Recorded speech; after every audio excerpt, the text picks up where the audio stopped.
ओम नमः शिवाय। हर हर महादेव। जय शिव शंभू। आप सबको पता है श्री कृष्ण जन्माष्टमी का बहुत ही पावन सा दिन आ गया है और मेरी तरफ से यानी कि एस्ट्रो ओम फैमिली की तरफ से आप सभी को जन्माष्टमी की बहुत बहुत शुभकामनाएं। अगर आप परेशान हो, आपकी कोई विश पूरी नहीं हो रही है, आपके लाइफ में बहुत ज्यादा प्रॉब्लम चल रही है, पूरा जीवन कष्ट में ही बीत रहा है ना, तो ये वीडियो आपके लिए है।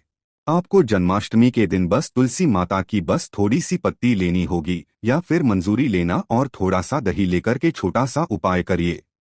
जीवन के सारे कष्ट आपके खत्म हो जाएंगे। लेकिन जन्माष्टमी पे करने वाले 4 बहुत ही सुंदर से उपाय की बात इस पूरी वीडियो में हम लोग करेंगे, जो कि आपके लिए तो अच्छे हैं ही, साथ ही साथ आपके पूरे परिवार के लिए बहुत अच्छे हैं। ठीक है, चलो समझते हैं। इस उपाय को मैंने स्क्रीन पर लिख रखा है। तुलसी की मंजरी या फिर तुलसी के पत्ते। ठीक है, तो आपको भी ऐसे ही करना है। आपको चाहो तो तुलसी माता के पत्ते लेना, लेकिन कुछ लोग जन्माष्टमी 7 को मना रहे हैं, कुछ लोग जन्माष्टमी 6 को मना रहे हैं। आपको बार बता चुका हूं कैसे क्या मनाना है, तो मनाने वाली बात यहाँ नहीं करेंगे। अगर आप 7 तारीख को जन्माष्टमी का पर्व मना रहे हो तो तुलसी माता के पत्तों को नहीं तोड़ोगे, उनके पेड़ को छुओगे भी नहीं। मेरी बात ध्यान से समझना, क्योंकि फिर आपको दोष लगेगा। क्योंकि गुरुवार का दिन है, तो अगर तुलसी माता के नीचे कोई पत्ता गिरा हुआ हो, कोई मंजरी गिरी हुई हो, तो वो उठा लेना, वरना तोड़ना मत। लेकिन अगर आप बुधवार को कर रहे हो तो ईजिली आप तोड़ भी सकते हो और उठाम हो गया। अब इससे करोगे क्या? देखो, जब रात के टाइम पे चाहे 6 या फिर 7 तारीख को भगवान कृष्ण का आप जन्म कराओगे, और हाँ, जन्म कराते टाइम मैंने कल खीरे वाला उपाय बताया था। खीरा जरूर काटना। अगर खीरा नहीं काटोगे जन्म के टाइम पे तो आपका पूरी मेहनत बेकार हो जाएगी, जन्म उनका सफल नहीं माना जाएगा। तो खीरा तो जरूर काटना। ठीक है, बाकी जो भी चीजें आप भगवान कृष्ण के पास भोग लगाओगे ना, उसमें तुलसी माता के पत्तों का रहना अनिवार्य है। तुलसी माता के पत्ते अगर नहीं रहेंगे उस भोग में, तो वो भोग फिर आपका नहीं माना जाएगा, भगवान कृष्ण स्वीकार नहीं करेंगे। इस चीज का भी ध्यान रखना। ठीक है, पहली चीज तो ये। दूसरी चीज, पत्ते नहीं मिलते हैं उसके बाद ही मंजूरी लेनी है। अगर पत्ते मिल जाते हैं तो मंजूरी मत लेना। ठीक है, समझ में आई बात? तो यहाँ पर हमने इसकी बात कर ली, तुलसी माता के पत्तों की और मंजूरी की। दूसरी बात जो मैंने दही लिख रखी थी, उस दही की भी बात करते हैं। हम सबको पता है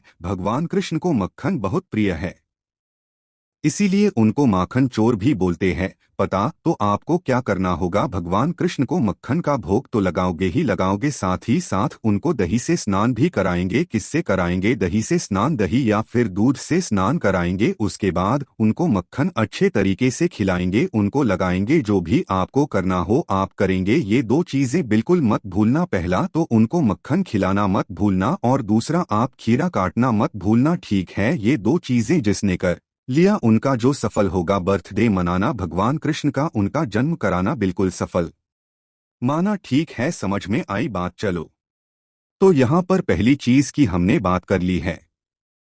आगे बढ़ते हैं इस वीडियो में। अब हम लोग अपने दूसरे उपाय की तरफ, जो कि पूज्य गुरु जी की कथा से सुनकर बहुत अच्छे से समझा रहा हूँ इसके उपाय। अब इसके सबसे पहले आप बेनिफिट समझ लो। इसके बेनिफिट है कि अगर आपकी लाइफ में बहुत ज्यादा कष्ट चल रहे हैं, मतलब आपको ऐसा लगता है ना कि इस पूरी पृथ्वी पर आपसे ज्यादा दुखी इंसान कोई नहीं है ना, तो इस उपाय को करना। आपको क्या लेना होगा? आपके पास में यहाँ पर 2 ऑप्शन हैं। पहला ऑप्शन तो आपके पास में ये है कि आप शमी के पत्ते लेना है। कितने? मात्र 1 शमी के पत्ते। लेकिन अगर शमी के पत्ते आपको नहीं मिलते हैं तो फिर आपको लेना होगा एक बेलपत्र, बहुत प्यारा सा, बहुत सुंदर सा, कटा फटा हुआ ना हो। ठीक है, चाहे आप शमी का पत्ता या फिर बेलपत्र जहां से खरीद रहे हो वहां से, किसके नाम से खरीदोगे, किसके नाम से? आपको यहाँ पर खरीदना होगा केदारेश्वर महादेव के नाम से। फिर से बोल रहा हूँ, केदारेश्वर महादेव के नाम से खरीदना, या फिर कहीं से तोड़ना। ठीक है, तोड़ लिया, खरीद लिया। उसके बाद क्या करें? 1 लोटा शुद्ध जल लेंगे, तांबे के लोटे में, जिसमें जल भरेंगे। कहाँ से? अपने घर से जल भरना है ना। इन सभी चीजों को लेके पहुंच जाना महादेव के शिवलिंग के पास। चाहे आपने समीपत्र लिया हो, चाहे आपने बेलपत्र लिया हो, ठीक है, दोनों में से जो कुछ भी लिया है, कोई भी एक पत्ता महादेव के शिवलिंग के ऊपर। डोलेश्वर महादेव, आप पत्ते को तोड़ोगे, आप पत्ते को खरीदोगे। किसके नाम से? केदारेश्वर महादेव के नाम से। लेकिन वही पत्ता चढ़ाओगे महादेव के शिवलिंग के ऊपर। किसके नाम से? महादेव के नाम से। ठीक है, समर्पित कर देना। अपने जीवन के जो भी कष्ट होंगे, जो भी प्रॉब्लम होगी, जो भी समस्या होगी वो कह देना। उसके बाद जो एक लोटा जल आप अपने घर से लेकर आए हो वो पूरा का पूरा महादेव के शिवलिंग के ऊपर श्री शिवाय का ध्यान करते हुए समर्पित कर देना। और ये जल होगा बहता हुआ जलाधारी से नीचे गिरेगा। इसको अपने दोनों आंखों पे लगा कर के फिर अपने घर की तरफ जाना। जो भी जीवन के आपके कष्ट होंगे वो बहुत जल्दी खत्म होंगे। ठीक समझ में आई बात? चलो तो दो उपाय की तो बात हो गई है, आगे बढ़ते हैं इस वीडियो में। अब हम लोग अपने तीसरे उपाय की तरफ। तीसरा उपाय क्या है आपको बताऊंगा बहुत विस्तार से, लेकिन सबसे पहले एक छोटा सा काम। और वो मैं हमेशा कहता हूं कि वीडियो को करेंगे लाइक। जितने भी भाई बहन मेरी आवाज पहली बार सुन रहे हैं, अचानक से चैनल पे आ गए हैं, तो चैनल को सब्सक्राइब करेंगे। ठीक है, देखो इस तीसरे उपाय में आपको दो चीजें देखने को मिलेंगी। पहला तो आपको इस उपाय को करने से रोग मुक्ति मिलेगी, और दूसरा आपको इस उपाय कोई भी ऐसी मनोकामना जो अधूरी है तो वो भी पूरी जरूर होगी। ठीक है, देखो आपको क्या करना है। लेना होगा मात्र एक बेलपत्र, बहुत प्यारा सा, बहुत सुंदर सा। ठीक है, ले लिया। साथ ही साथ आपको क्या करना होगा, उस बेलपत्र को साथ और एक तांबे के लोटे में जल भरोगे कहाँ से? अपने घर से। और उस जल को लेकर, बेलपत्र को लेकर पहुंच जाना महादेव के शिवलिंग के पास में। सुबह जाना चाहो सुबह जाओ, शाम को जाना चाहो शाम को जाओ। ठीक है, अगर ये उपाय आप रोग मुक्ति के लिए कर रहे हो, बीमारी के लिए कर रहे हो, जो बेलपत्र आप अपने घर से लाए हो, सबसे पहले उस एक बेलपत्र को महादेव के शिवलिंग के ठीक ऊपर समर्पित करेंगे और डंडी रखेंगे आपको माता अशोक सुंदरी की तरफ, और पत्नी का मुख होगा वो होगा आपकी तरफ। और उसके बाद जो जल आप अपने घर से लाए हो तांबे के लोटे में, वो पूरा का पूरा महादेव के शिवलिंग के ऊपर श्री शिवाय नमस्ते ध्यान करते हुए समर्पित कर देंगे। ठीक है, समझ में आया? बाकी जो भी व्यक्ति बीमार है उसका नाम और गोत्र भी जरूर बोलेंगे। पहला काम तो ये। अब ये तो बात हो गई रोग मुक्ति की। दूसरा, अगर ये उपाय आप मनोकामना पूर्ति के लिए कर रहे हो तो यही उपाय उल्टा हो जाता है। उल्टा का मतलब कि फेस रखना उत्तर, मतलब फेस को उल्टा नहीं करना, फेस रखना उत्तर दिशा, नॉर्थ डायरेक्शन। और उसके बाद जो आपके पास में एक लोटा जल है जो घर से लेके आए हो, सबसे पहले उस एक लोटे जल को महादेव के शिवलिंग के ऊपर श्री शिवाय नमस्तु का ध्यान करते हुए समर्पित करेंगे। ठीक है, जल समर्पित कर दिया। उस जल को अपने हाथ से, राइट हैंड से महादेव के शिवलिंग को अच्छी तरीके से पोंछ देना है। ठीक है, पोंछने के बाद जिस कामना से इस उपाय को कर रहे हो, उस कामना से महादेव के शिवलिंग के ऊपर उस एक बेलपत्र को समर्पित करेंगे। फिर से डंडी हो जाएगी माता अशोक सुंदरी की तरफ, और पत्ती का मुख हो जाएगा वो हो जाएगा आपकी तरफ। ठीक है, यानी कहने का मतलब क्या है कि अगर आप पहले बेलपत्र समर्पित करते हैं, उसके बाद जल समर्पित करते हैं, तो वो रोग मुक्ति के लिए होगा। लेकिन अगर आप पहले जल समर्पित करते हैं, उसके बाद बेलपत्र समर्पित करते हैं, तो वो मनोकामना पूर्ति के लिए होगा। तो आप सभी लोगों को ये उपाय जरूर करना चाहिए। तीन उपाय की तो बात हो गई है, आगे बढ़ते हैं इस वीडियो में हम लोग अपने चौथे उपाय।